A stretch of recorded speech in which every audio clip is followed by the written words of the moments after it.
সত্য সহায় হোক সর্বজীবে, শান্তি প্রতিষ্ঠিত হোক সর্বজীবে। সম্মানিত সুধী, এখন আমি যে বিষয়টি নিয়ে আলোচনা করতে যাচ্ছি সেটি হচ্ছে পাক পাঞ্জাতন। এই পাক পাঞ্জাতন বিষয়টি হলো এমনই একটা বিষয় যে এমন কোনো মানুষ নাই যে হচ্ছে এই পাক পাঞ্জাতন বিষয়ে জ্ঞান রাখে না, কম বেশি এই পাক পাঞ্জাতন বিষয়টি শোনে নাই, এরকম লোক খুঁজে পাওয়া দুষ্কর।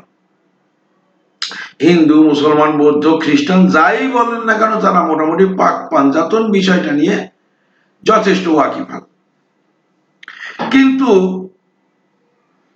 অপ্রিয় হলেও সত্য যে পবিত্র কুরআনের মধ্যে কোন জায়গায় এই পাক পাঞ্জাতন নিয়ে আলোচনা করা হয় নাই, কোথাও না।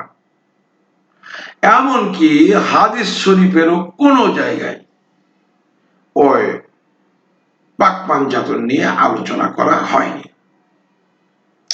তো এই পাক পাঞ্জাতন বিষয়টা এইরকম, এক এক দল এক এক রকম তাদের মতো করে এই পাক পাঞ্জাতন বিষয় দাবি করতে গিয়ে মোটামুটি আমার নবী পরিবারকে যথেষ্ট অপমানিত করেছে।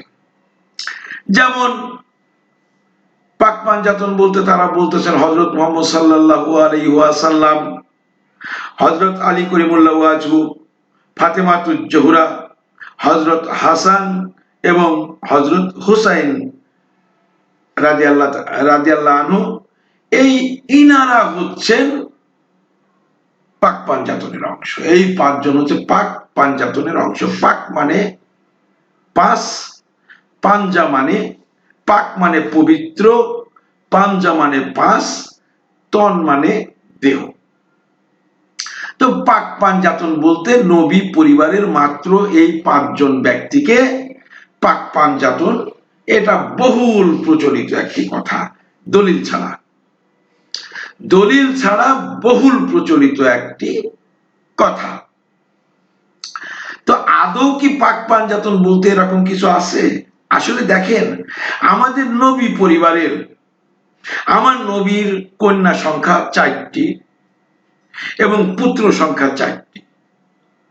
তাদের বিয়ে হয়েছিল, তাদের জামাতা সংখ্যা প্রায় 4টা 5টার কাছাকাছি, মানে কারো 4টা মতো, যে আগে বিয়ে হয়েছিল, সেখান থেকে ডিভোর্স হয়ে এসে আবার আরেক জায়গায় বিয়ে হয়েছে, এভাবে তাদের জামাতা ছিল 3-4টা।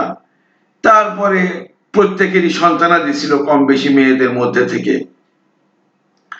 তো এত পরিবারের এতগুলো লোকের মধ্য থেকে মাত্র কি হযরত ফাতেমাতুজ জোহরা, হযরত আলী করিমুল্লাহ ওয়াজহু, সকল সাহাবার মধ্য থেকে হযরত আলী করিমুল্লাহ ওয়াজহুকে, সকল কন্যা থেকে হযরত ফাতেমাতুজ জোহরাকে এবং সকল নাতি নাতনিকে বাদ দিয়ে হাসান এবং হুসাইন আলাইহিস সালামকে যে পাক পাঞ্জাতন বলা হলো, তাতে কি নবী পরিবারের অন্যান্য সকলকে নাপাক তন বলা হলো? এতে কি আমার নবী পরিবার ছোট হয়নি? আসলে এগুলো পাক পাঞ্জাতনের কথা না, এগুলি আহলে বায়াত। আহলে বায়াত মানে আহল মানে পরিবার, আর বাইত মানে ঘর, গৃহবাসী পরিবার, যে সকল পরিবার ঘরে বাস করে, ঘরোয়া পরিবার, এই ঘরোয়া পরিবারকে বলে আহলাল বায়াত। তো এখন আসলে পাক পাঞ্জাতন কি? তো কোরআন শরীফের কোথাও আসলে পাক পাঞ্জাতন বলে কিছু নেই। তবে সমগ্র কোরআনকে যখন আমরা রিসার্চ করি এবং কোরআনের আদেশ নিষেধগুলিকে যখন আমরা দেখি, তখন উপাসনাগুলি জানি, এই তখন এসে একটা সত্যে উপনীত হওয়া যায় যে তখন 5টি পবিত্র দেহ নিয়ে একটি কাঠামো সম্মুখে প্রতিস্থাপিত হয়। তার একটি হলো আগুন দিয়ে তৈরি একটি দেহ। এই শরীরের প্রত্যেকটা প্রাণীর দেহের মধ্যে এই তাপ, দেখেন শরীরে হাত দিন তাপ পাবেন, এই তাপ যে হচ্ছে তার মানে শরীরের মধ্যে আগুন আছে। তো এই আগুনের একটি দেহ আছে, তালিমে আসলে এটা খুঁজে পাওয়া যায়, কোরআন হাদিস না এগুলো। তো এই আগুনের কিন্তু একটি আলাদা দেহ আছে যেখানে থেকে আগুন পরিচালিত হয়। তো তালিমে এসে বলল এটাকে মমকিনা নজুদ, এটাকে। আর পানি দিয়ে পানির একটি দেহ আছে, পানির যে দেহটি আছে এই দেহটির নাম হচ্ছে মমতেরা নজুদ। আর মাটি দিয়ে তৈরি যে দেহটি আছে তার নাম হচ্ছে আরেফা নজুদ। আর বাতাস দিয়ে যে দেহটি তৈরি করা হয়েছে তাকে বলে অহেদা নজুদ।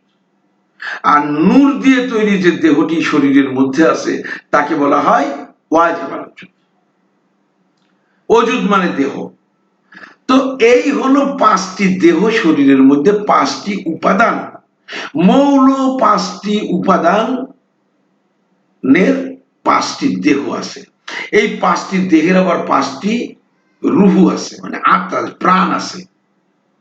তাদের মোকাম আছে, মন্দির আছে, তাদের রাহা আছে, ফেরেশ, এগুলি আলাদা বিষয়। মানে ওগুলো আমরা গবেষণা করলে তখন পাবো, আমরা যখন কোরআন নিয়ে গবেষণা করব তখন পাবো। তো প্রত্যেকটা জীবের দেহে এই পাঁচটি আলাদা আলাদা, এই মূল দেহর মধ্যে আলাদাভাবে পাঁচটি দেহ আছে।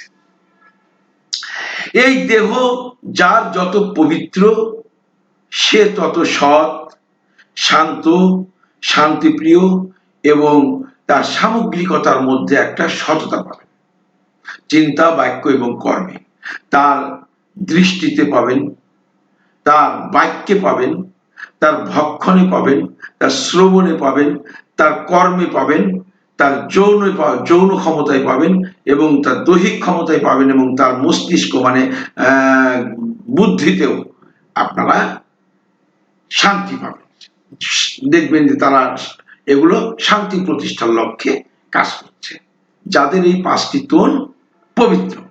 আর এই তোন যেখানে অপবিত্র তখন তারা সেখানে এগুলি অশান্তি সৃষ্টিতে, তার চোখ অশান্তি করবে, তার কান অশান্তি করবে, তার মুখ অশান্তি করবে, তার ভক্ষণ অশান্তি করবে, তার যৌন অশান্তি সৃষ্টি করবে, তার বুদ্ধি দিয়ে অশান্তি সৃষ্টি করবে।